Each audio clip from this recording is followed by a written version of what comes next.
con oraciones, con la música, Señor. Que toda nuestra vida sea una adoración 24/7, Dios. Gracias, Señor, por este espacio. Gracias por nuestra iglesia. Gracias por tu palabra que nos bendice, nos alumbra, nos enseña, nos redarguye. Gracias, Señor.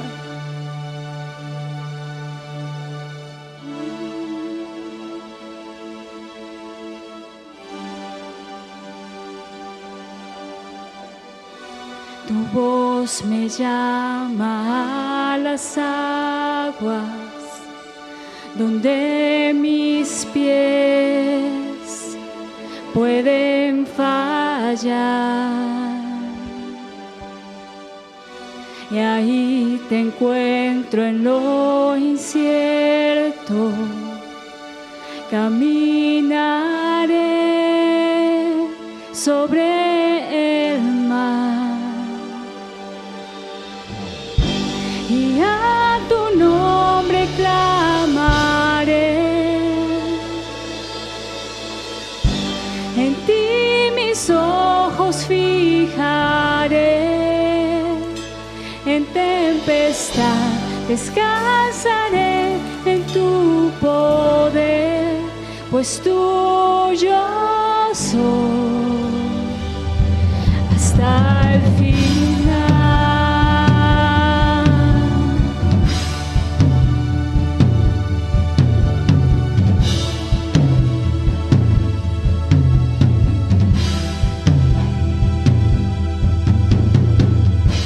Tu gracia abunda en la tormenta, tu mano, Dios, me guiará. Cuando hay temor en mi camino, tú eres fiel y no cambiarás.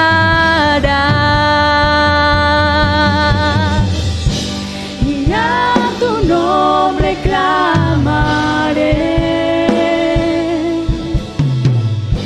en ti mis ojos fijaré, en tempestad descansaré en tu poder, pues tuyo soy hasta el final.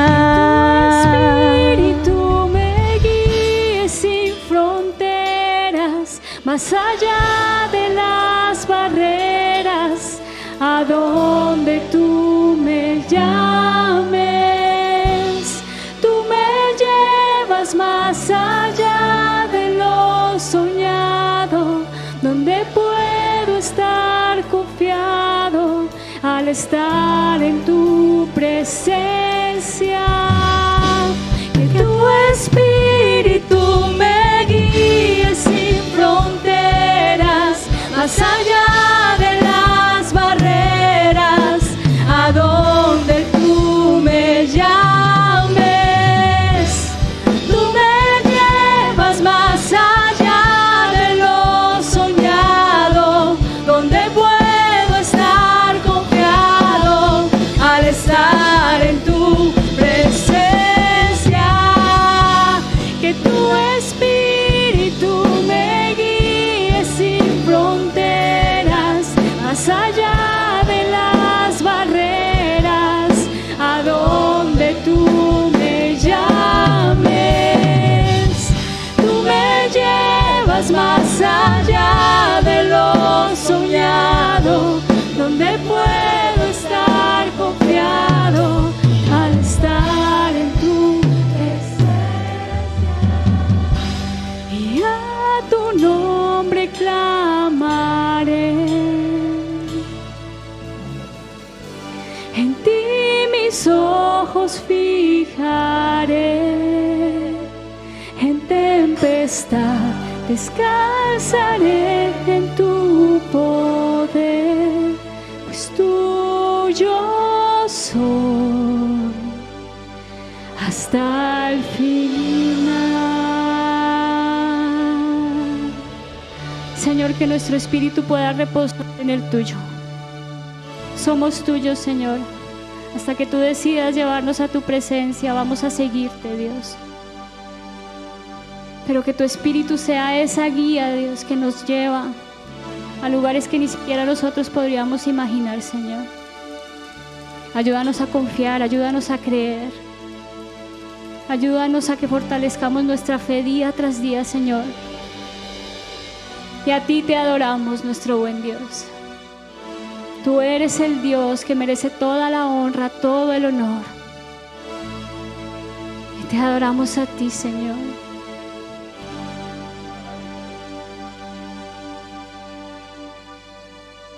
Te adoramos, Señor. Te alabamos, te adoramos, Rey. Gracias, Señor. Gracias, Señor.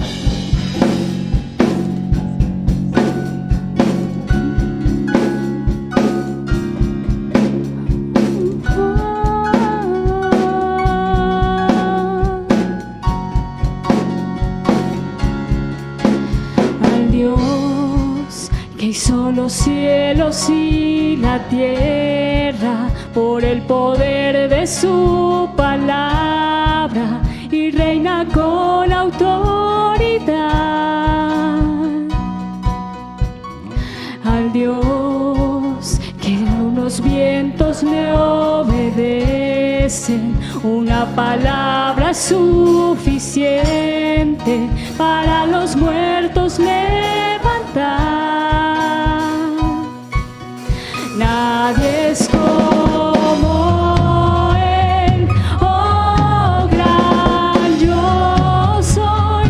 Tú eres el Dios que adoramos, todopoderoso y soberano, grande en misericordia y poder para salvar.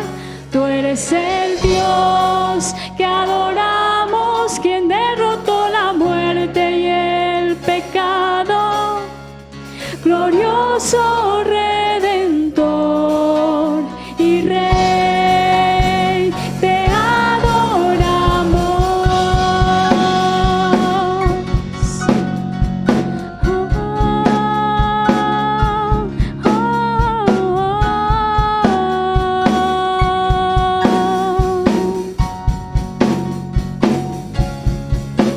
El Dios que descendió desde su trono para llevar sobre sus hombros nuestra culpa y transgresión. Jesús, exaltado sobre todo nombre, sobre todo nombre, solo en Él hay salvación. Nadie es como Él, oh gran yo soy. Tú eres el Dios que adoramos, todopoderoso y soberano, grande en misericordia y poder para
fuerte aplauso al Señor.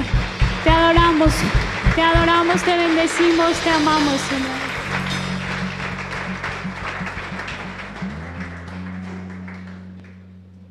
Amén. Bueno, muy buenas noches. ¿Cómo están todos? Los veo enchaquetaditos a todos, ¿cierto? Hizo frío. ¿Por qué no saluda a la persona que está a su lado? Un abracito, un estrechón de manos. Gracias a Dios no hay restricciones en este momento.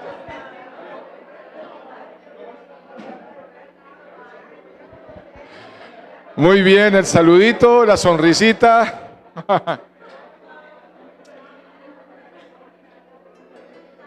Ok.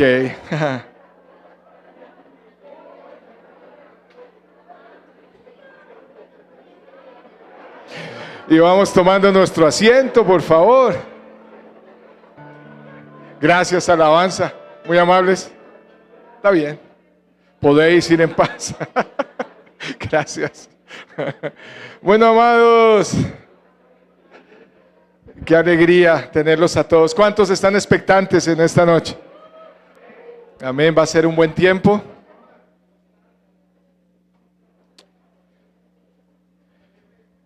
Entramos en el mes de septiembre y estamos en nuestra serie trabajando ¿qué? ¿Solo qué? ¿El mes pasado fue? Solo fe. Estamos ahora solo Cristo. Amén. Damos gracias al Señor y bueno, gracias por llegar. Voy a hacer una oración y sin más preámbulos pasar al tiempo de la enseñanza. Voy a pedir que cierren ahí sus párpados y oramos. Dios, gracias por este tiempo que nos permites estar juntos. Cuán bello, Señor, dice tu palabra, y bienaventurados habitar los hermanos juntos en armonía. Y estamos acá, Señor, haciéndolo de esa manera, con el anhelo de seguir creciendo, Señor, y pudiendo hacer la tarea la cual nos has encomendado de ser luz y sal. Gracias, Señor, también por el tiempo de enseñanza, por la vida de Félix, aún la paz y la bendición en su esposa, sus hijos, sus nietos allá en España. Y gracias por cada persona que ha llegado y quizás los que vienen en camino, Señor. Por aquellos que no pudieron venir por alguna situación, pero que esto llegará también a sus corazones, que lo puedan escuchar y crecer, Señor. Te amamos y te damos la gloria a ti y la honra en el nombre de Jesús. Y todos dicen, amén. Bueno, muy bien, vamos a estar listos. Recuerden la historia, ¿cuántos se acuerdan la historia de la taza, no? Siempre la cuento en los encuentros. ¿Sí la recuerdan la historia de la taza? El pastor Andrés en los Estados Unidos un día llegó, almorzó, y cuando terminó su almuerzo, vio que le sirvieron café a todo el mundo menos a él. Y él le dice al mesero, oiga, pero venga, yo vivo en Colombia, tierra cafetera, y veo que le dio a todo el mundo café menos a mí.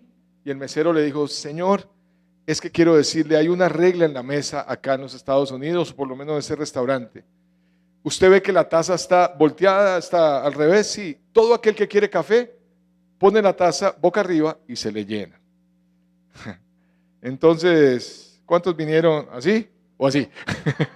Dispuestos a ser llenos.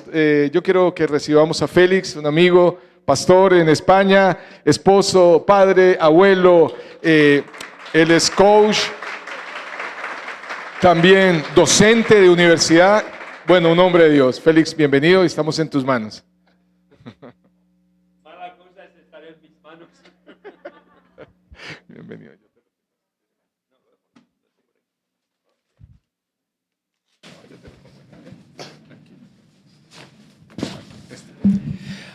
Muy bien, buenas tardes. Estoy muy contento de poder estar esta tarde-noche con ustedes. De nuevo, a la persona que maneja la cámara le pido disculpas porque me estoy moviendo todo el tiempo. Soy una persona hiperactiva y necesito el movimiento. No solamente soy físicamente hiperactiva, sino mentalmente soy hiperactiva. Cuando el pastor estaba hablando de qué bueno es habitar los hermanos juntos en armonía, no pude dejar de pensar en esa frase que dice, estar con los hermanos allí en el cielo será la gloria, pero aguantarlos en la tierra, eso ya es otra historia, ¿verdad? Entonces esperemos al momento en que estemos en la gloria para disfrutar realmente de los hermanos. Yo tengo un ritual que no es algo mecánico, pero que siempre lo hago al comenzar un tiempo de compartir. Y es pedirles que ustedes puedan orar y que puedan orar individualmente y personalmente para que el Señor pueda hablar a sus vidas en esta tarde. Y también para que oren por mí, para que yo pueda compartir con convicción y pueda compartir aquello que el Espíritu Santo ha puesto en mi vida. Entonces les pediría que por favor pudiéramos tener este tiempo a nivel individual y personal y después pues compartiré con ustedes lo que el Señor ha puesto en mi corazón. ¿Les parece?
Señor, gracias por la promesa de que allá donde 2 o 3 están reunidos en tu nombre, allá estás tú. Gracias porque aunque físicamente no te vemos, ni emocionalmente te podamos sentir necesariamente, pero estás aquí. Ayúdanos a honrarte con todo lo que digamos y con todo lo que hagamos. Amén.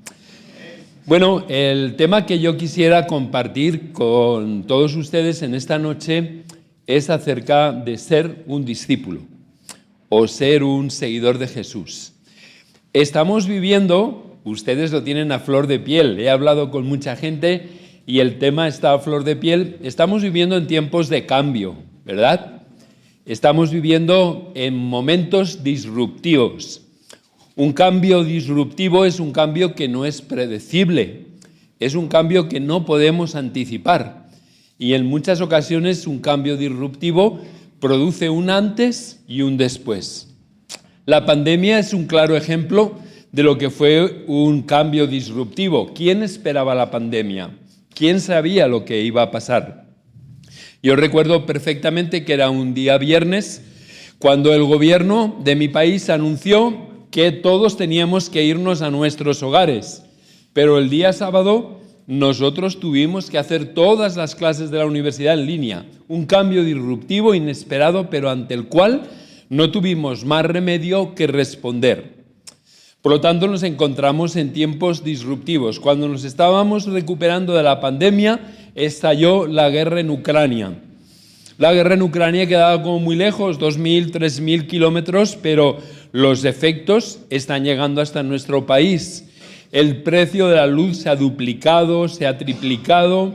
Alemania va a pasar frío. Nosotros, gracias a Dios, vivimos en el Mediterráneo y es calentito, tierra caliente, como dirían ustedes aquí. Por lo tanto, no vamos a pasar tanto frío. Pero nadie sabe cómo va a afectar esta guerra de Ucrania a la economía de nuestro país y a la economía de toda Europa. Y esto a veces tiene un efecto dominó. Ustedes han tenido unas elecciones y han tenido un presidente de izquierdas. Por primera vez, ustedes van a tener un presidente de izquierdas, algo que nunca han experimentado. Y esto genera incertidumbre y genera inseguridad. Entonces nos encontramos ante unos tiempos que son disruptivos y que creo que cada vez más vamos a vivir disrupciones. Los que estudian la sociedad nos dicen que más vale que nos vayamos acostumbrando porque la pandemia, después la guerra de Ucrania y luego las singularidades locales de cada país no han hecho más que comenzar. Nos vamos a encontrar un día tras otro con nuevas situaciones disruptivas.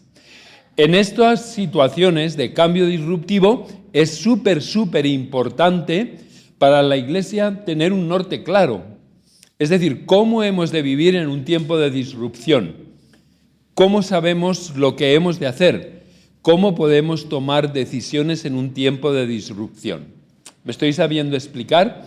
Entonces a mí me gustaría pedirles que ustedes, para que sea más participativo, en grupos de 3 o 4 personas se junten, muevan las sillas si es necesario, pero me gustaría que ustedes respondan a una pregunta que parece muy simple, pero en su simpleza es muy complicada. ¿Para qué existe la Iglesia? ¿Para qué existe la Iglesia? Y por favor, pónganse en grupos pequeños y respondan a esta pregunta. ¿Para qué existimos? ¿Cuál es la razón de ser de la Iglesia? Tómense unos minutos para ponerse de acuerdo y luego lo compartimos, por favor.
Muy bien, vamos acabando nuestras conversaciones.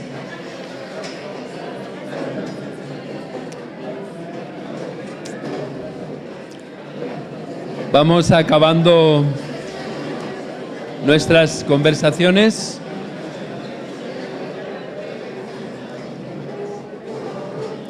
Bien, muchísimas gracias por haberos tomado este tiempo para poder pensar al respecto. Habréis notado que mi voz suena como la Reina Valera, ¿verdad? Sueno a Reina Valera, que como diría mi amigo Alex, es la reina de las versiones, ¿verdad? La reina verdadera, que le decimos nosotros en España. ¿Cuál es la razón de ser de la Iglesia? ¿Me podéis dar alguna, no un sermón, sino una respuesta simple? ¿Cuál es la razón de ser de la Iglesia? Nosotros creemos que es unir, transformar, unir primero todos en la Iglesia, unirnos y lo otro es transformar, salir a transformar otras personas. Unir y luego salir a transformar a otras personas. Gracias. ¿Qué más? ¿Cuál ha sido la respuesta? Continuar la tarea de Jesús en la tierra. Continuar la tarea de Jesús en la tierra. ¿Qué más? Aprender a vivir el principio de Jesús, que es vivir en comunidad. Aprender a vivir el principio de Jesús, que es vivir en comunidad. ¿Qué más respuestas? Extender el reino de Dios en la tierra. ¿Qué más? Ser sal, la sal que conserva. ¿Qué más? ¿Ah? Para adorar a Dios. ¿Qué más? Ser familia. ¿Está de acuerdo? Está claro que tantas cabezas, tantos sombreros, ¿verdad? De las respuestas pueden ser diferentes, sí. Traer el reino de Dios a la tierra para lograr conseguir esperanza ante situaciones disruptivas como las que mencionabas, pero para ello es necesaria la fe. Muy bien, muchísimas gracias. No lo voy a repetir porque soy incapaz de recordarlo y de volverlo a repetir, solo puedo decir amén, ¿no? Pero interesante, ¿qué más? ¿Qué más? ¿Cuál sería la razón de ser de la Iglesia? Hacer discípulos de Jesús. Fijaos que todos los estudiosos del mundo disruptivo están de acuerdo en algo esencial. Los que van a sobrevivir en un mundo disruptivo son aquellos que tienen clara su razón de ser, aquellos que tienen clara su misión, porque la misión se convierte en el norte que nos permite en tiempos disruptivos saber hacia dónde nos hemos de orientar y saber hacia dónde nos hemos de dirigir. La misión es nuestro norte, la misión es nuestra razón de ser, la misión es aquello por lo cual nosotros existimos. Por eso es tan importante, cuando nos encontramos en tiempos de disrupción, tener claridad acerca de cuál es nuestra razón de ser, por qué estamos aquí y por qué existimos. Pero esto no solamente pasa con la Iglesia, pasa con las empresas y pasa con las organizaciones.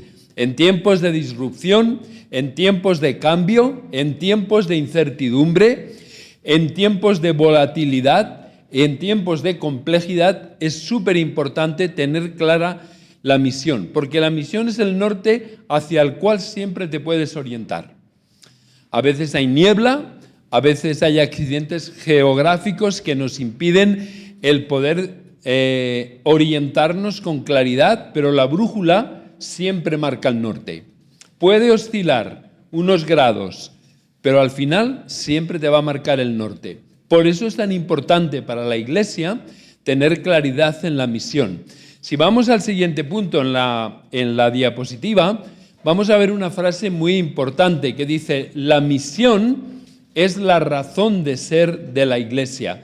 Y fijaos que esta frase que tenéis puesta en los monitores no es un juego de palabras. La misión tiene una Iglesia y no al revés. Es decir, no es que la Iglesia tiene una misión para llevar a cabo, no. es que Dios tiene una misión y para llevar a cabo esa misión establece la iglesia. Si no existiera la misión, la iglesia no tendría la más mínima razón de ser. Entonces es muy importante entender que no es un juego de palabras. El centro no es la iglesia, el centro es la misión. Y porque existe una misión, Dios ha establecido una iglesia para que lleve a cabo esa misión. Por lo tanto, si nosotros no estamos llevando a cabo la misión de Dios, no estamos llevando a cabo la razón de nuestra existencia y, si me permitís, no somos iglesia. Por más que cantemos, por más que adoremos, por más que nos reunamos, no somos iglesia porque nuestra razón de ser es llevar a cabo la misión de Dios. Y el norte de la iglesia en momentos de cambio y en momentos de disrupción siempre será la misión. Si pasamos al siguiente punto, vamos a ver que tanto la naturaleza como el mundo militar, qué cosas tan diferentes, nos ayudan a entender la importancia de la misión. Fíjense ustedes que en la Biblia la iglesia nunca es definida como una organización. La iglesia siempre es definida como un ser vivo. A la iglesia se le llama un cuerpo, se le llama una familia, a la iglesia se le llama un pueblo, y cuando se habla de un edificio, se habla de un edificio de piedras vivas. Por lo tanto, para entender la dinámica de la iglesia, no nos podemos referir a la dinámica de las organizaciones, sino que nos hemos de referir a la dinámica de los seres vivos. ¿Me hago entender? Y Dios ha establecido una serie de leyes para los seres vivos que, si las entendemos, van a ser tremendamente útiles para nosotros para entender cómo manejarnos en tiempos de disrupción. La biología, y recuerden que las leyes de la biología han sido establecidas por nuestro Dios, los que estudian los seres vivos dicen que los seres vivos solamente cambian delante de dos propósitos o de dos situaciones: cuando hay una amenaza para su supervivencia o cuando hay una oportunidad de crecimiento. Si no hay amenaza o no hay oportunidad de crecimiento, los seres vivos permanecen estables. ¿Hasta aquí me he sabido explicar?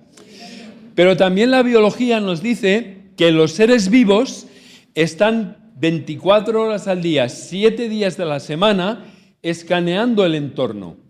Escaneando el entorno en búsqueda precisamente de amenazas o oportunidades.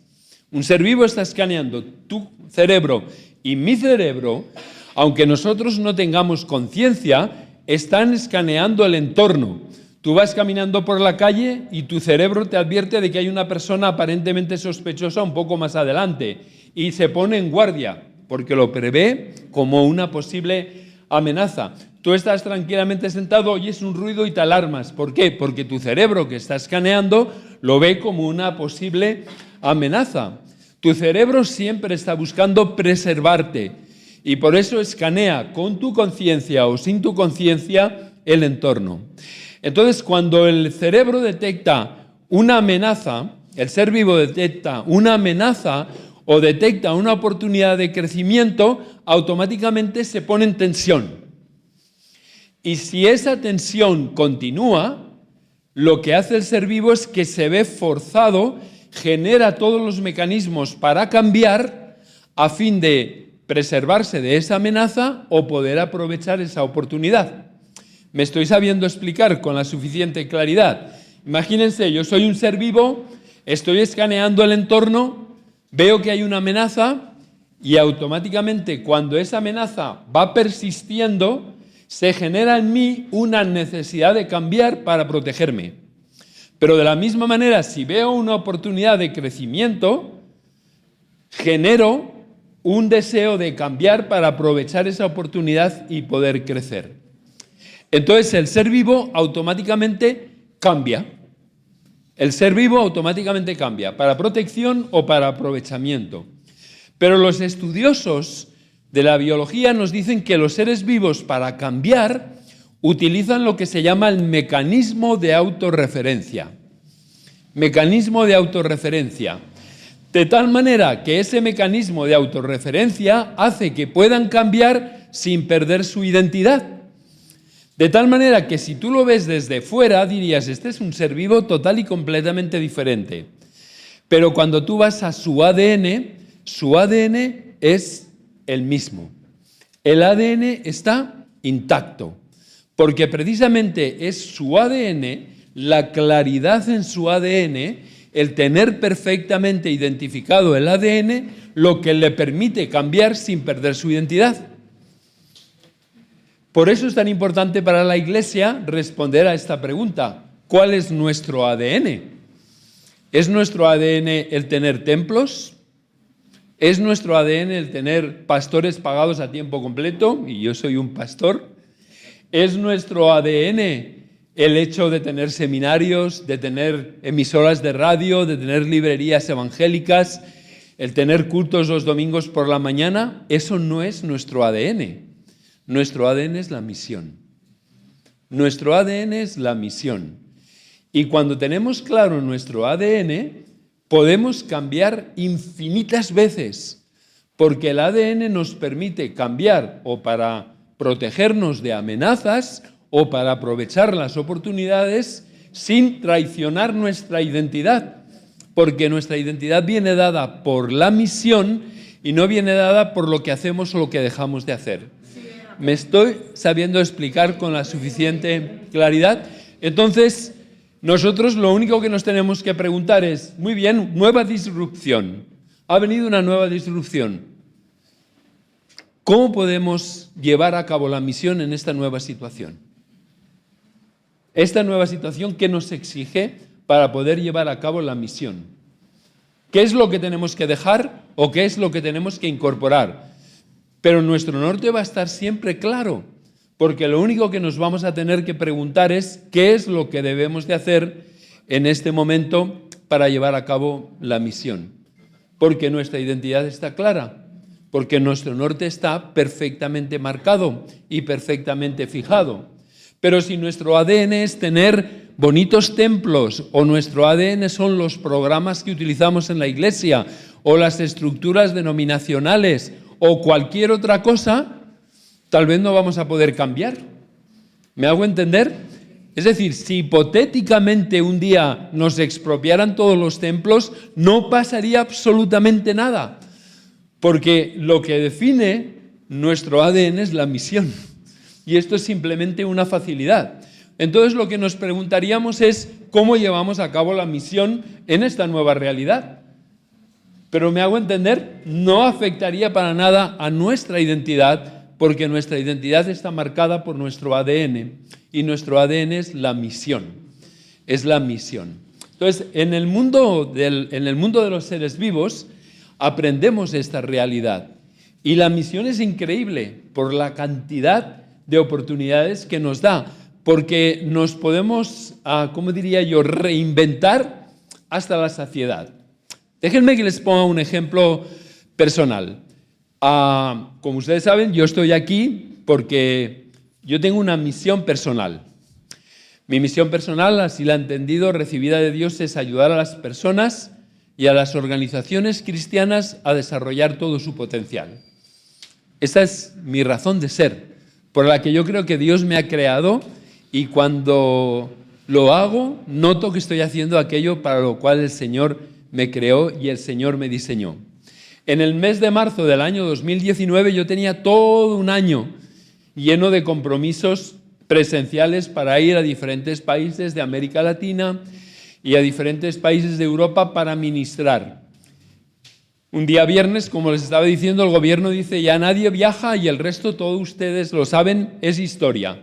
Por lo tanto, se acabaron los viajes, se cancelaron todas las invitaciones y todas las oportunidades. ¿Qué hago? Lo único que yo tuve que plantearme es, si mi misión es ayudar a las personas y a las organizaciones cristianas a desarrollar todo su potencial, ¿cómo lo hago en esta nueva situación? Vamos a la virtualidad No hay ningún problema. Como la misión está clara, me puedo reinventar.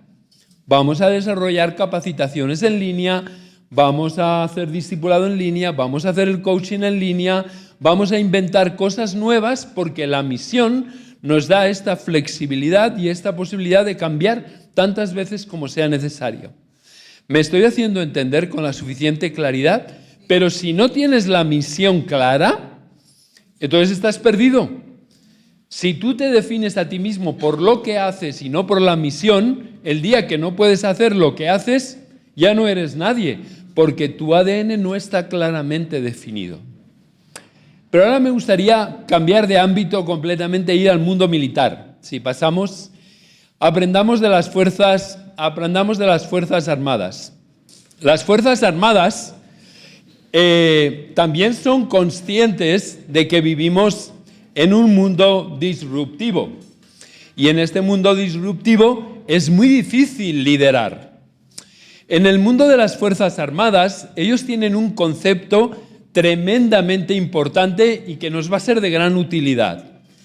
Cuando lideran las Fuerzas Armadas en un mundo disruptivo, tienen el concepto que se llama la intención del comandante. La intención del comandante. ¿Qué significa la intención del comandante? Significa que el comandante marca claramente la misión, sea de un pelotón, sea de un regimiento, sea de un cuerpo de ejército. Esta es la misión. Pero una vez que empieza la batalla, ¿qué sucede? La batalla es dinámica. Tú puedes tener el mejor plan, tú puedes tener la mejor estrategia, pero tú tienes un enemigo delante que interactúa contigo y contra ti. Por lo tanto, lo único que tú tienes que hacer en esta situación es tener clara cuál es la intención del comandante y saberte mover con libertad, con creatividad y con agilidad en función de cómo el campo de batalla va desarrollándose. ¿Tiene sentido lo que trato de compartir? Tú no puedes estar todo el tiempo mirando al jefe, ¿dónde está? ¿Y qué hago ahora? ¿Cómo me muevo? El enemigo se ha movido hacia la izquierda. No. Tú has de tener clara la intención del comandante. Y en el mundo del ejército se dice claridad en el objetivo y total flexibilidad en los medios. Una vez que el combate comienza, olvídense de los planes. Tengan en claridad el objetivo, tengan claridad con la misión y cada uno de ustedes interprete la realidad tal y como la puedan interpretar y actúen teniendo siempre en mente la intención del comandante. ¿Hace sentido? Porque en el mundo de la guerra hay lo que se llama el humo de la batalla. ¿Y qué quiere decir el humo de la batalla? Que cuando empieza la batalla, la visión se nubla. No puedes ver a veces ni a tus amigos, ni puedes ver a tus enemigos, y mucho menos en ocasiones a tus mandos. Por lo tanto, ¿qué es lo que te puede orientar en una situación donde hay el humo de la batalla? La misión, la intención del comandante. Eso es lo que te da claridad y eso es lo que tú tienes toda la flexibilidad para interpretar la intención del comandante en función de la realidad que tú estás viviendo y experimentando. Si pasamos adelante, fíjense que la intención del comandante por un lado y el ADN por otro, como pone ahí, nos da una increíble capacidad de adaptarnos, reinventarnos y reinventarnos tantas veces como sea necesario. Porque lo único que tenemos que hacer es plantearnos en qué medida estamos llevando a cabo la misión del comandante, en qué medida estamos cumpliendo la misión. Lo que hacemos nos ayuda, nos estorba o es neutro. Y me parece que la intención del comandante está perfecta y totalmente clara en Mateo capítulo 28, versículos del 18 al 20. Por tanto, id y haced discípulos a todas las naciones. Y ahora viene la parte que a los bautistas nos gusta, bautizándolos en el nombre del Padre, del Hijo y del Espíritu Santo, y enseñándoles que guarden todas las cosas que yo os he mandado.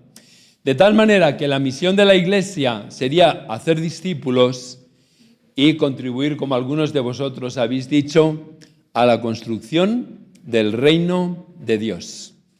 Esta para mí, en mi modesta interpretación de las Escrituras, es la intención del comandante. Entonces, fíjense que con esta intención del comandante en mente, hacer discípulos y construir el reino de Dios, tenemos el norte claramente establecido. Tenemos el ADN claramente identificado. Tenemos el norte que nos orienta y tenemos la intención del comandante, vuelvo a repetirme, con total claridad expresada. Por lo tanto, lo único que nos tenemos que plantear en cualquier momento, en toda situación, cuando viene un momento de disrupción, pero también cuando caemos en la rutina, ¿estamos siendo fieles a nuestro ADN? ¿Estamos llevando a cabo la misión de la Iglesia? ¿Estamos llevando a cabo la intención del comandante? Entonces, ninguno de ustedes, ni yo, sabemos cómo va a ser el futuro, ni nos importa, en un sentido, porque la intención del comandante va a estar clara. Lo único que tendremos que plantearnos cuando vengan las disrupciones es, hermanos, ¿cómo llevamos a cabo la intención del comandante? ¿Qué tenemos que quitarnos del medio? ¿Qué tenemos que incorporar nuevo y qué tenemos que mantener? Y estas tres preguntas, ¿qué tenemos que quitarnos del medio? ¿Qué tenemos que mantener y qué tenemos que incorporar? ¿A la luz de qué lo haremos? De la misión y de la intención del comandante. Díganme si hace sentido para ustedes lo que estoy tratando de compartir con ustedes. ¿Sí? Bien. Entonces me gustaría compartir el número 3, lo que sería el punto número 3. ¿Qué es ser un discípulo? Ser un discípulo, evidentemente, es ser como Jesús. Pero esto es como algo tremendamente trillado, ¿verdad? ¿Tiene sentido la palabra trillado? Lo hemos oído muchísimas veces. Un discípulo es ser como Jesús.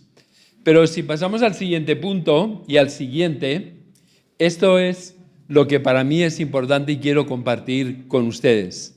Para mí ha sido, ya sé que es una simplicidad, y me avergüenza que después de tantos años del Evangelio haya tenido que tardar tanto tiempo en entenderlo. Pero ¿qué es un discípulo?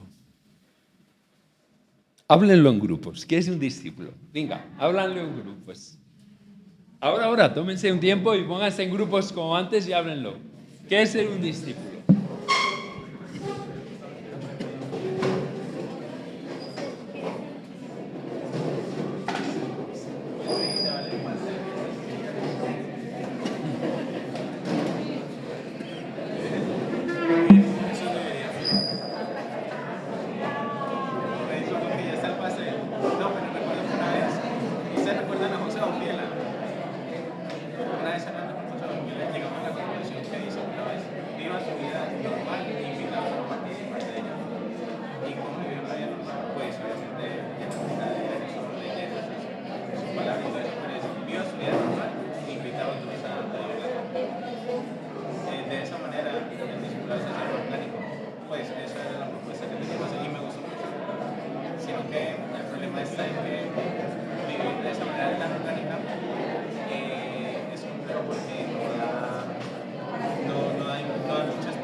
Era muy fácil cuando yo le decía a Lucho, vamos a la arboleda, y yo sabía que Lucho tenía eso es fácil.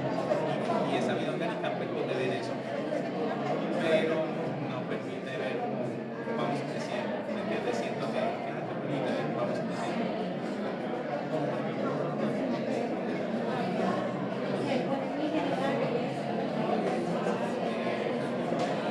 El discipulado, creo.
Muy bien.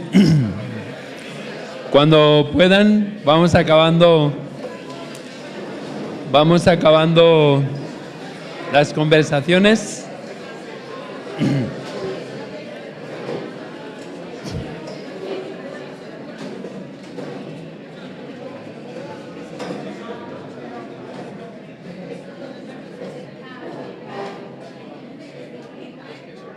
Bien, me gustaría, si es posible, escuchar algunas definiciones de qué es un discípulo. Algo tan simple. Adelante. Un aprendiz, un servidor dispuesto a hacer la voluntad de su maestro. ¿Qué más? ¿Qué es un discípulo? ¿Perdón? Seguir y conocer al líder, dale. Un estudiante. Un imitador. ¿Qué más? ¿Qué es un discípulo? Es una persona enseñable. ¿Qué más? ¿Qué es un discípulo? Fijaos que esta respuesta... Sí, adelante. Que con humildad reconoce la autoridad. Pero fijaros, si me permitís, esta respuesta es tremendamente importante, porque si la misión de la Iglesia, la intención del comandante es hacer discípulos, necesitamos una claridad meridiana y total acerca de lo que significa ser un discípulo de Jesús. Yo la propuesta que tengo para vosotros es que ser un discípulo de Jesús es aprender a cómo Jesús viviría mi vida si fuera yo. Escúchame bien. ¿Cómo Jesús viviría mi vida si fuera yo? Si Jesús fuera Félix Ortiz, ¿cómo viviría Jesús? Si Jesús fuera Félix Ortiz, ¿cómo viviría? ¿Cómo serían las relaciones familiares? ¿Cómo serían las relaciones familiares de Félix Ortiz si yo fuera Jesús? Si Jesús fuera Félix Ortiz. Perdón, que esto es un poco lioso. ¿Cómo trataría Jesús a mi esposa? ¿O a mi esposo? ¿Cómo trataría Jesús a mis hijos? De verdad, no es un asunto de broma. Y os pediría, por favor, podéis centraros conmigo en la conversación, porque para mí esto es tremendamente serio, porque estamos yendo a la médula de lo que significa ser cristiano. O sea, ser cristiano, Pablo cuando escribe a los Gálatas lo dice con una claridad meridiana. Ya no vivo yo, sino que vive Cristo en mí. Y esto lo hemos espiritualizado hasta lo sumo, ¿verdad? Pero si Cristo vive en mí, ¿cómo vive Cristo en mis relaciones familiares? Si Cristo vive en mí, cuando Cristo va al trabajo, ¿cómo trabaja? ¿Cómo es la calidad de ese trabajo? ¿Cómo es la calidad de las relaciones interpersonales en el trabajo? Si Cristo vive en mí, ¿cómo es la relación con la gente en mi iglesia? ¿Cómo se relacionaría Cristo si fuera el que realmente vive en mí con mis compañeros y con mis compañeras? Si Cristo fuera el que vive en mí, ¿cuál sería mi actitud hacia el dinero? ¿Cuál sería mi actitud hacia el tiempo? ¿Cuál sería mi actitud hacia la vida? No sé si estoy sabiendo transmitir la profundidad y la importancia que tiene eso. Porque si no es esto, entonces ser discípulo no es nada. El Cristo vive en mí significa eso. Y significa que antes de hacer una cosa, yo me tengo que preguntar, si Jesús se encontrara en esta situación, ¿él qué haría? Hace muchos años, tal vez algunos os acordáis, se pusieron de moda unos brazaletes que se llamaba What Would Jesus Do? Y muchas personas los llevaban. Pasó de moda pero el principio es un principio brutal. Imagínate cómo tu vida y mi vida cambiarían si cuando nos levantáramos en la mañana nos planteáramos cómo Jesús viviría mi vida el día de hoy. Lo que voy a hacer, lo que voy a dejar de hacer, las relaciones que voy a tener, las actitudes que voy a tener. ¿Cómo actuaría Jesús en tu trabajo? ¿Cómo actuaría Jesús en tus estudios? Vuelvo a insistir, ¿cómo actuaría Jesús con tu esposa, con tu esposo, con tus hijos, con tus parientes, con tus trabajadores, con tus empleados, con tus jefes? Porque realmente ser un discípulo, y algunos de vosotros lo habéis dicho, es ser un aprendiz, es aprender a vivir como Jesús viviría si fuera yo en el reino de Dios. Y cuando yo vivo como Jesús viviría, entonces es cuando realmente hacemos presente el reino de Dios entre nosotros. Imagínense ustedes el increíble impacto que la Iglesia de Dios tendría si cuando cada uno de nosotros nos levantamos en la mañana, si los miles de cristianos que hay en Armenia, cuando se levantaran por la mañana, de manera intencional y de manera consciente oraran: Señor, vive hoy tu vida a través mío. Vive hoy tu vida a través mío. E imagínense si al final del día, antes de irnos a dormir, nos paráramos y pensáramos en retrospectiva: ¿he permitido que Cristo viviera a través de mí? ¿Han sido mis relaciones las relaciones que Cristo hubiera tenido? ¿Ha sido la calidad de mi trabajo, la calidad que Jesús hubiera dado? ¿Ha sido la manera en que he tratado a clientes, proveedores, compañeros, como Jesús les habría tratado? Y pensando y rectificando eso, comenzar nuevamente al día siguiente. Yo cada día, y lo digo a modo de descripción, sin ningún tipo de orgullo, porque para mí es una lucha diaria. Yo cada día, de manera intencional, le pido a Dios que me dé la capacidad para vivir, para permitir que Jesús viva a través mío. Y he hecho una cosa simbólica. Llevo un anillo, tal vez algunos de vosotros lo habéis visto, os habéis fijado que está lleno de cruces. Pero este anillo solamente tiene como finalidad ayudarme a recordar que he hecho un compromiso de permitir que ya no viva yo, sino que sea Cristo el que vive en mí. Y muchas veces la embarro, pero tengo conciencia de que la he embarrado. Pido perdón y vuelvo a agarrar el compromiso de permitir que Cristo viva en mí. Eso es ser un discípulo y esta es la intención del comandante. Ni más ni menos. Porque fíjense, eso hace que todas las dimensiones de la vida cristiana se vuelvan sagradas. Esto hace que Dios esté presente en todas y en cada una de las dimensiones de la vida cristiana. Esto hace que Dios no sea el Dios del domingo y esto hace que Dios no sea el Dios de la predicación o el Dios de las canciones de alabanza.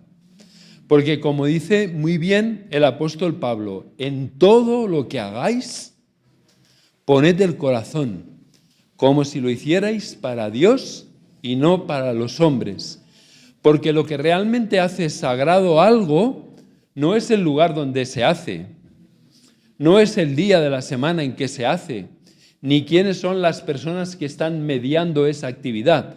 Lo que hace algo realmente sagrado es cuando se pone el corazón y se hace para Dios. Porque 24 horas al día, 7 días a la semana, nosotros vivimos en el lugar santísimo.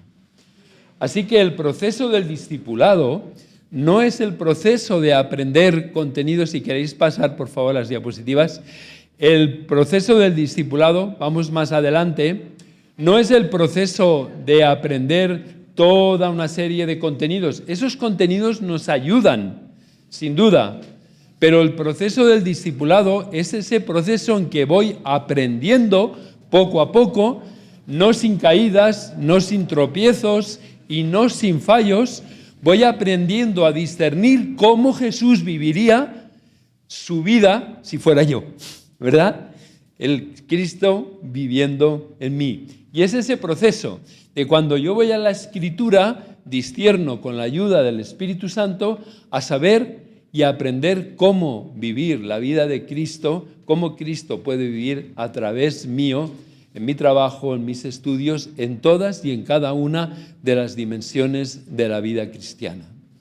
Y esta es la razón de ser de la Iglesia, hacer discípulos. Y hacer discípulos, si me permitís, es reproducir pequeños Jesuses, ¿verdad? Gente que de manera vírica impactamos el mundo porque vivimos la vida de Cristo en todos los ámbitos.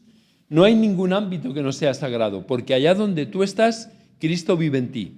Allá donde tú estás, no importa, hasta el lugar más oscuro, allá está Cristo presente y viviendo su vida a través de ti. ¿Me estoy sabiendo explicar? A mí perdonadme si a veces los juegos de palabras, ¿verdad?, me hacen que os confunda tal vez, pero me he sabido explicar con la suficiente claridad. O sea, el reto es tremendo, pero el reto es apasionante, ¿verdad? El apóstol Pablo dice, hasta que todos llegamos a la unidad de la fe y del conocimiento del Hijo de Dios, a un varón perfecto, conforme a la medida de la estatura de la plenitud de Cristo. Ser igual a Jesús ya no se convierte única y exclusivamente en algo espiritual, etéreo, sino que se convierte en la realidad de que poco a poco yo me voy pareciendo más a Jesús, me voy pareciendo más a Él en mis reacciones, en mis actitudes, en mis pensamientos, en mis relaciones, en mi manera de vivir. Por eso el apóstol Pablo dice, hijitos míos, por quienes yo sufro dolores de parto hasta que Cristo sea formado en ustedes. Pero Cristo formado en nosotros no es una entelequia espiritual, no es simplemente una cuestión metafísica. Es que poco a poco la vida de Cristo se manifiesta más y más a través de mí. Cada vez, conforme va pasando el tiempo, Cristo es más evidente en mí, en mi manera de vivir, de actuar, de pensar. El apóstol Juan dice, hijitos míos, todavía no se ha manifestado lo que hemos de ser, pero algún día seremos semejantes a Él porque le veremos tal y como Él es. El mismo apóstol Juan dice, si alguien dice que es cristiano, debe de vivir como Él vivió. Debe de vivir como Él vivió. Él lo dice así de claro. Si tú eres cristiano, si yo soy cristiano, debemos de vivir como Él vivió. Y eso no significa, como también dice el apóstol Pablo, no lo he conseguido yo, no lo he conseguido ya, no soy perfecto, pero olvidando lo que quedó atrás, prosigo adelante. A ese llamamiento supremo, y ese llamamiento es que tú y yo seamos como Jesús. Este es el propósito, porque conforme más nos parecemos a Jesús, más humanos nos volvemos. Porque Jesús, recordad, es el nuevo Adán. Jesús es todo lo que tú y yo pudiéramos haber sido si el pecado no nos hubiera convertido en el desecho humano en el que somos. Y cuando miramos a Jesús, esto nos produce la esperanza, como muy bien dice la Escritura, de que nos vamos pareciendo más a Él. Y esto es un proceso de volvernos humanos, de volvernos genuinamente y auténticamente humanos. Si pasamos adelante y vamos rápido, dicen que lo bueno si breve 2 veces bueno. No puedo garantizar que sea bueno, pero por lo menos puedo garantizar que sea breve. Vamos a pasar a la aplicación. Me gustaría que pudiéramos pasar a la aplicación. Yo no te voy a pedir que lo hagas ahora, porque yo creo que eso es una cosa que se ha de hacer con discernimiento. Pero a mí me gustaría pedirte que hagas una lista de las cosas que Jesús haría o dejaría de hacer si fueras tú. Piensa en tu vida. Si tú fueras Jesús, ¿qué cosas no harías? ¿Qué cosas el Jesús que vive en ti nunca haría? ¿Y qué cosas el Jesús que vive en ti empezaría y comenzaría a hacer? Y si te ayuda, y si quieres hacerlo, piensa en los diferentes ámbitos de tu vida. Esos ámbitos que antes he mencionado. Cuando piensas en tu familia, ¿qué dejaría de hacer Jesús? ¿Y qué comenzaría a hacer? Cuando piensas en tu esposa, ¿qué dejaría de hacer Jesús? ¿qué empezaría a hacer, no? Cuando piensas en tus hijos, en tus nietos, en tus hermanos, cuando te mueves al ámbito del trabajo, ¿qué haría Jesús y qué dejaría de hacer? Cuando te muevas al ámbito de tu familia extendida, ¿qué haría Jesús y qué dejaría de hacer? Cuando te mueves a cualquier ámbito de tu vida, ¿qué es lo que Jesús haría si fueras tú? ¿De qué manera Jesús actuaría si fueras tú? Y yo creo que eso realmente produciría un impacto en tu familia, en mi familia, produciría un impacto en nuestras comunidades, produciría un impacto en nuestro país.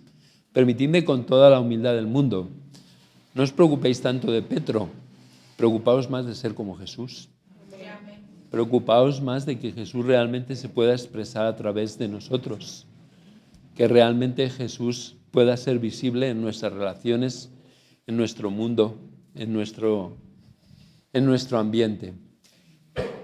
Y la última cosa que os quería decir es que esto es un proceso personal e individual, ¿verdad? El fariseo que vive dentro de cada uno de nosotros rápidamente va a identificar lo que el otro debería de hacer o dejar de hacer, ¿verdad? Es decir, tal vez nos cueste determinar qué es lo que Jesús haría si fuera Félix Ortiz, pero Félix Ortiz rápidamente puede discernir lo que Jesús haría si fuera muchos de los que yo conozco. ¿Me hago entender? Es un proceso personal e individual y singular, donde como Jesús le dijo al apóstol Pedro, no te preocupes de tú sígueme a mí. No te preocupes de lo que el otro hace o deje de hacer. Tú sígueme a mí. Tú permite que yo viva mi vida a través tuyo. Ojalá el Señor nos permita, como decía el apóstol Pablo, poder afirmar, ya no vivo yo, sino que vive Cristo en mí y lo que ahora vivo, lo vivo en la fe del Hijo de Dios, el cual se entregó y murió por mí. Dejadme que haga un breve resumen y luego os haré una pregunta, un resumen y una pregunta, ¿de acuerdo? El resumen es que yo os estaba comentando que nos han tocado vivir tiempos disruptivos y que estos tiempos disruptivos se dan en todos los ámbitos de la vida. Se dan en la economía, se dan en la política y también se dan en el mundo de la Iglesia. Los que estudian el mundo disruptivo nos dicen que para poder sobrevivir es tremendamente importante tener claridad en la misión. La misión es el norte que nos permitirá orientarnos y centrarnos en momentos de disrupción. Hemos hablado de cuál es la razón de ser de la Iglesia y hemos comentado que nuestra razón de ser es llevar a cabo la formación de discípulos. Hemos visto que los seres vivos se transforman cuando hay una amenaza o cuando hay una oportunidad y que utilizan el mecanismo de autorreferencia que es su ADN. Tienen claro el ADN y eso les permite cambiar y cambiar y cambiar con agilidad una y otra vez porque no pierden su identidad en el cambio, porque su identidad no viene definida por el exterior, sino por el ADN. Hemos hablado del mundo del ejército y como en el mundo del ejército los estrategas dicen en un mundo disruptivo, cambiante, volátil y complejo, lo que hemos de tener claro es la intención del comandante, claridad en el objetivo y total y absoluta flexibilidad en los medios. Cada uno tiene que interpretar la realidad a la luz de la misión y en función de esa realidad actuar con libertad y con flexibilidad porque el objetivo es lo que te va a guiar. Todos hemos hablado que nuestro objetivo es hacer discípulos, hemos hablado de qué es un discípulo y hemos dicho que un discípulo es un aprendiz, como muchos de vosotros habéis comentado, alguien que está aprendiendo a permitir que Cristo viva su vida a través de él. Yo sé que es un juego de palabras y yo mismo me hago un lío mental tremendo, pero la idea es, ya no vivo yo, sino que Cristo vive en mí. Aprender a saber y discernir cómo Dios viviría si fuera Félix Ortiz. ¿Qué haría? ¿Qué es lo que dejaría de hacer? ¿Qué cosas llevaría a cabo? ¿Qué cosas dejaría de llevar a cabo? Yo os quisiera lanzar un reto antes de hacer la pregunta, después de hacer el resumen. Yo os quisiera lanzar el reto de que comencéis cada día de manera intencional pidiéndole al Señor que Él pueda vivir a través de vosotros. Pidiéndole al Señor que os dé el discernimiento para a lo largo del día pararos y haceros esta pregunta: ¿qué haría Jesús si fuera yo? ¿Cómo respondería Jesús en esta situación? ¿Qué es lo que Jesús haría o qué es lo que Jesús dejaría de hacer? Y a mí me gustaría retarte, porque es muy práctico, a que cuando llegues al final del día mires atrás y veas en qué medida has permitido que Cristo haya vivido a través de ti. Porque lo importante, como dice la Escritura, es que el justo cae 7 veces, pero 7 veces se levanta, ¿verdad? Lo importante no es la perfección, sino el progreso. Pero no podemos progresar si no examinamos nuestra vida y somos conscientes de dónde tal vez no hemos estado viviendo la vida que Jesús hubiera vivido si hubiera estado en mi lugar. Y a mí me gustaría retaros a eso. Y me gustaría animaros a que entre vosotros os lo preguntéis. Porque, como dice muy bien el anónimo autor de Hebreos, nos hemos de estimular al amor y a las buenas obras. Y esto nos ayuda. ¿En qué medida? Y si podemos orar los unos por los otros. Y si podemos compartir en qué medida hemos permitido que Jesús viviera en nosotros. O qué nos reta a impedir que Jesús pueda vivir su vida a través mío. Eso es ser un discípulo, ¿verdad? Vivir la vida de Jesús o que Jesús viva su vida a través mío. Tengo una pregunta para haceros y ya termino. Me disculparéis si acabo antes. Habitualmente, si alguien acaba antes, todo el mundo está feliz, ¿verdad? ¿Qué haría Jesús en mi lugar? Acabar antes. Entonces, mi pregunta para vosotros, y pido una respuesta muy breve, pero para mí esta retroalimentación es muy importante. ¿Qué te llevas de esta tarde de parte de Dios? ¿Qué te llevas de parte de Dios esta tarde? Una frase. Interpretar la realidad a la luz de la misión. Interpretar la realidad a la luz de la misión. Gracias. ¿Qué te llevas de parte de Dios esta tarde? Claridad en el objetivo y flexibilidad en los medios. ¿Qué te llevas de parte de Dios esta tarde?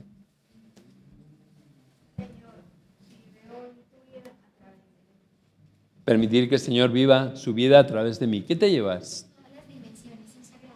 Todas las dimensiones son sagradas. ¿Qué te llevas de parte del Señor esta tarde? ¿Perdón? Tener clara la misión. ¿Qué te llevas? Un reto de cambiar mi vida a través de Jesús. ¿Qué te llevas esta tarde de parte de Dios?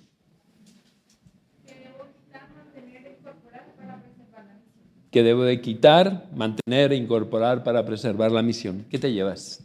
Ya no vivo yo, sino que Cristo en mí, y que tengo que cubrirme con ese escudo, porque cuando la casa de mi copa se queda limpia, puede venir muchas cosas malas, aferrarme fielmente a la palabra de la promesa que nos hace. Lo resumo, ya no vivo yo, más vive Cristo en mí. ¿De acuerdo? Gracias.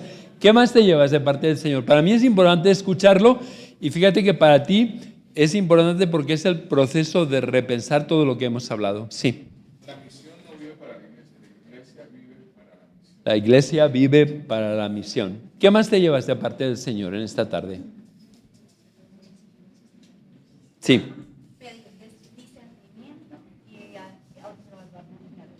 Pedir discernimiento y autoevaluarme. ¿Qué más? ¿Qué te llevas de parte del Señor? Ayúdame a entender qué te llevas. Perdón.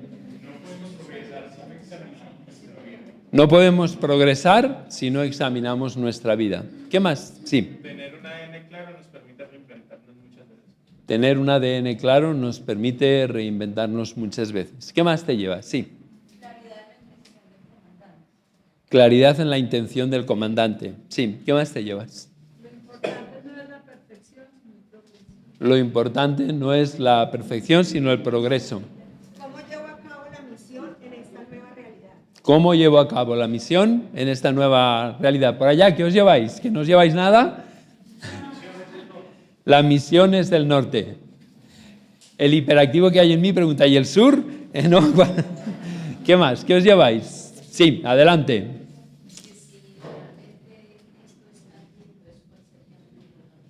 ¿Cuál sería? ¿Cuál sería mi comportamiento? Si Jesús realmente está en mí, ¿cuál sería mi comportamiento? ¿Qué más? ¿Qué te llevas de esta tarde? Sí. Nosotros no estamos definidos por lo que hacemos, sino por nuestra misión. Somos definidos por nuestra misión y no por lo que hacemos. ¿Alguien más quiere compartir?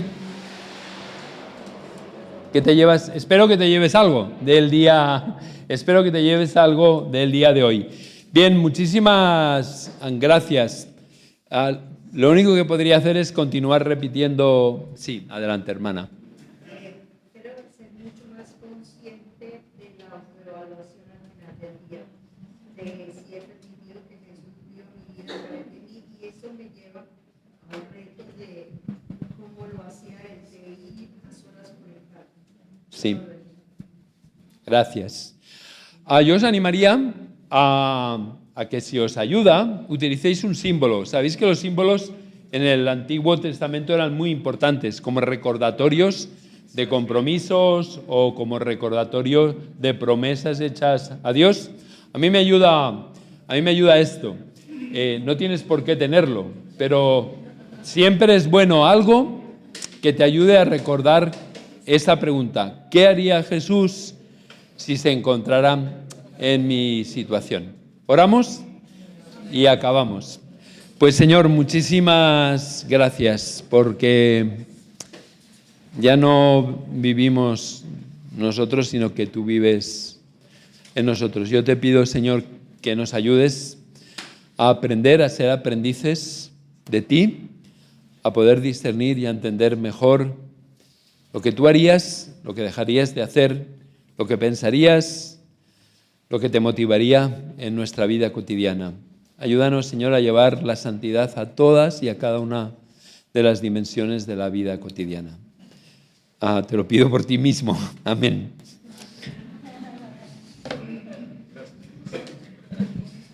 Amén. ¿Cuántos dicen amén? Ok, entonces nos vamos porque ya dijimos amén. Palabras más, palabras menos, ¿cierto? Ya, yo creo que vamos. ¿Cuántos van edificados y agradecidos con Dios?